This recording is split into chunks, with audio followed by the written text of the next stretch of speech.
hadir di persidangan ya sebelumnya. Nah, ini yang disampaikan oleh jaksa penuntut umum ya.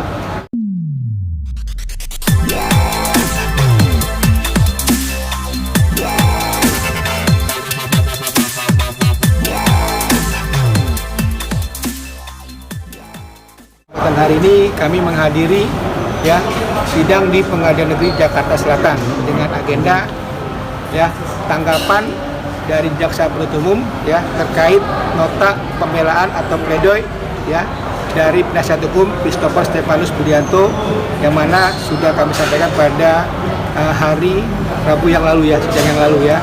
Nah, ini penyampaian dari jaksa sendiri ya terkait tanggapannya mengenai pembelaan kami ya atau pledoi kami ya. Pada saat ini juga kami menyampaikan apa yang disampaikan oleh jaksa penuntut umum ini ya. Kami sangat menyayangkan ya karena yang disampaikan oleh jaksa penuntut umum ini ya terkait tanggapannya itu hanya yang dibahas mengenai Jessica.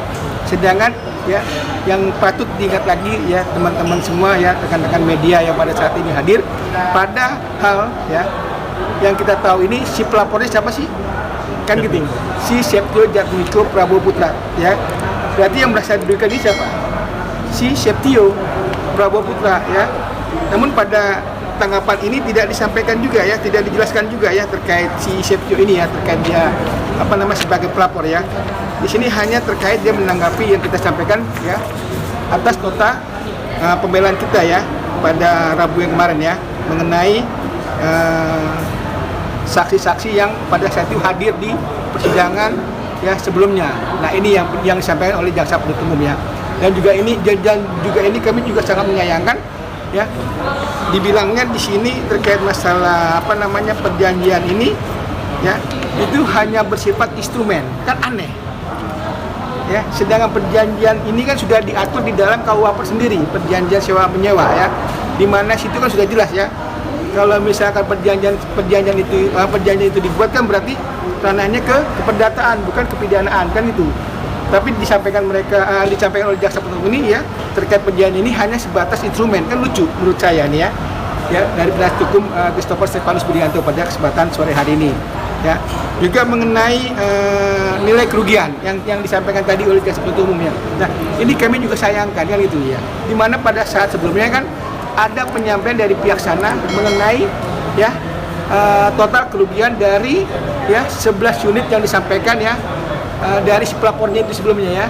Nah, sedangkan di sini yang disampaikan oleh jaksa penuntut umum ini hanya sebatas mobil daripada milik dari si Jessica Iskandar ya B73DR ini ya. Nah, ini juga kami menyayangkan kan gitu ya. Padahal kalau memang dia menyimak daripada isi ya terkait laporan dari si Septio Jatmiko itu kan sudah disampaikan itu ya terkait di awalnya ya ada dibilang sekitar 11 unit mobil, terus ada nilai kerugian di situ hampir sekitar 10 M ya.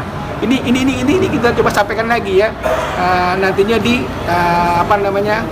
tanggapan kami ya terkait replik daripada jaksa penuntut umum pada kesempatan sore hari ini. Dan juga tanggapan lain yang telah disampaikan oleh jaksa penuntut umum ya terkait replik ini ya. Begitu juga dengan saksi-saksi segala macam ya yang sudah disampaikan oleh jaksa penuntut umum pada kesempatan hari ini ya. Nah, ini pun juga kami sangat sayangkan juga ya bahwa di sini dibilang bahwa perjanjian hanya merupakan instrumen dalam perkara ini yang bukan termasuk objek perkara. Ya kan? Nah, gimana bukan jadi objek perkara? Kan jelas namanya perjanjian ya yang mengikat berarti apa jatuhnya? Objek perkara. Berarti ranahnya masuk ke keperdataan. Kok dibilang instrumen? Nah, ini kami sangat menyayangkan ya, aneh menurut kami ya terkait penyampaian jaksa penuntut umum pada kesempatan hari ini. Mungkin rekan tapi kamu sampaikan?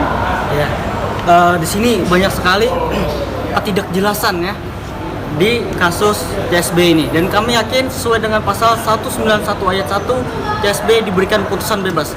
Kenapa? Contoh begini, Jessica Iskandar pada saat itu dia tinggalnya di Bali. CSB ini juga tinggalnya di Bali pada saat itu. Perusahaan yang menaungi CSB ini di PT Pesona Trip Indonesia itu berlokasinya di Bali. Dan juga katanya, dugaannya dijualnya itu di Bali. Tapi pertanyaan kami sampai sekarang, kenapa ini diadili di Jakarta Selatan? Ada apa ini? Ini semua di Bali kejadian. Saksi-saksinya pun dari Bali banyak. Kenapa jadi di Jakarta Selatan? Dan juga Jessica Iskandar, dia berkoar-koar pada media, pada kalian semua, bahwa dia telah mengalami kerugian 10 miliar rupiah dan 11 unit mobil. Tapi apa? Yang dilaporkan hanya satu mobil. BAP di kepolisian satu mobil. Dan di surat dakwaan yang dibuat oleh jaksa penuntut umum itu satu mobil juga. Yang lucunya ini, di dalam surat tuntutan yang dibacakan 20 Maret 2024 kemarin, berubah kerugiannya 1 miliar 100 juta rupiah. Lah, ini kenapa? Kok bisa berubah-ubah? Yang awalnya katanya 10 miliar 11 mobil, jadi satu mobil ternyata 1 miliar 100 juta rupiah. Dan itu jawaban tadi tidak ada sama sekali menjelaskan mengenai itu. Kenapa alasan itu? Kenapa? Itu yang ketidakjelasan seperti itu. Dan kami yakin ya tadi CSB patut, dan kami yakin dia pasti diputuskan bebas sesuai dengan pasal 191. Ya, jadi itu yang bisa kami sampaikan ya, dan kami sangat menyayangkan apa yang disampaikan jaksa penuntut umum terkait repliknya jaksa penuntut umum pada kesempatan hari ini ya, dan kami akan nanti ya menyangkal ya semua yang disampaikan oleh jaksa penuntut umum terkait repliknya dia ya, dan juga kami di sini tetap ya pada eksepsi kami ya yang sebelumnya kami sudah ajukan sebelumnya ya. Nah makanya nanti untuk sidang selanjutnya ya mudah-mudahan dikasih waktu 1-2 hari ya, 1 hari atau 2 hari ya, hari Rabu ya, dan kami akan menanggapi ya terkait replik pada sore hari ini yang disampaikan oleh jaksa penuntut umum, yang mana ya yang disampaikan ini tidak ada ya yang berkesesuaian ya, karena objek-objek yang memang disampaikan oleh pelapor ya, begitu juga saksi-saksi yang di persidangan semuanya itu berada di Bali ya. Berarti dengan adanya objek tersebut di Bali, seharusnya ya terkait perkara ini di stop, kan begitu, karena semuanya barang buktinya itu ya sudah ada di sana, kan gitu, di Bali ya. Begitu juga dengan mobilnya ya, sampai saat itu ada di sana, kan gitu. Kenapa nggak disita gitu loh ya, terkait adanya objek yang memang disampaikan di perkara ini, kan gitu, yang harusnya itu menjadi sitaan sendiri, kan gitu, oleh jaksa penuntut umum ya. Dan sampai saat ini itu kita belum pernah melihat ya terkait objek tersebut ya, yang mengenai mobil B73 di hari itu, sampai sekarang kita belum melihat itu ya, baik itu fisiknya ataupun ya bentuknya dari apanya, itu kita belum lihat semua ya. Yang mana jaksa penuntut umum hanya menyodorkan satu bendel aja ya terkait bukti dia. Nah ini kan aneh menurut kita. Sedangkan bukti itu harusnya ada 2, bukan 1. Ya kenapa dia mengajukan cuma hanya satu bundelan doang, berkas doang? Aneh menurut kita. Itu makanya kita nanti akan menanggapinya ya untuk sidang selanjutnya di duplik kami nantinya pada hari Rabu. Dari TSB nggak bang? Gimana? Ada pesan dari TSB nggak bang? Kalau dari CSB sendiri dia menyampaikan tadi kalau memang nggak berkesesuaian ya terkait penyampaian dari jaksa penuntut umum ya mengenai repliknya, mungkin dia akan menanggapinya nantinya, kan itu secara tertulis juga ya untuk disampaikan pada sidang berikutnya di hari Rabu ya. Tadi penyampaian beliau ke saya sendiri.